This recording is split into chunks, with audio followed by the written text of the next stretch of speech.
السلام علیکم ورحمت الله وبرکاته. سماک ټي وي چینل کې درته هرکلی ویم. امید لرم چې تاسو به ټول روغ جوړ خوشاله به یې. د جون په موضوع کې به یې عزتمندو نن یو افسوسناکه او د غم دردناکه واقعه مخې ته راغلې ده. نن یو بل ځوان هلک د مور پلار زړونه ودردول په معمولي خبره باندې خودکشي کړې ده چې ټوله علاقه کې پریشانی خورا کړې ده. خودکشي ولې کړې ده او د څه وجې کړې ده؟ عزتمندو دا داسې کار شوی چې د هلک په ټیک ټاک کولو په ټیک ټاک کې ډیر زیات مشهور وو.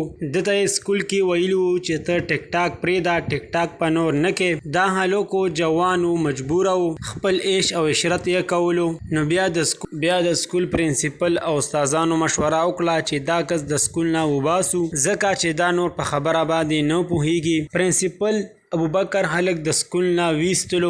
کور کې په ډیر زور راغلی و چې ته سکول ته ولې نه ځې او دا ټیک ټاک او فضولیات کار پرېږده. په ده باندې د کور د سیډ نه مکمل پابندي ولګېدله. ډیر زیات پریشانه او غم کې مبتلا و. غم یې برداشت نه کړلو، زهر یې وخوړل، اسپتال ته منتقل کړو. 2-3 ورځې اسپتال کې پروت و، د مرګ په حالت کې و. اخر چې نن یې ساه ورکړه او د پانی دنیا نه رخصت شو. الله تعالی دې مغفرت نصیب کړي او کور والو ته دی الله تعالی د زړه صبر ورکړي. عزتمندو مونږ ته پکار دی چې خپل ځامن خپل بچي د ورګټوالۍ نه د داسې فضولیات کارونو نه وساتو چې وروسته پې بیا خفه نه یو، ځکه چې دا به غټ شي په ښه بده باندې پوه شي. دا بیا دغه وخت کې کنټرول کیږي نه، د لاس نه وځي. بې ځوان خپل عیش او عشرت کوي. بیا ورسا کو ته ډېر هم سختۍ وکړې، ډېر هم په خبره پوه کړې، خو دا نه پوهېږي. بیا دغه وخت کې دومره سختۍ مه کوئ چې څنګه د ابوبکر سره وشو، ځکه چې د ډیرو خلکو زړونه یې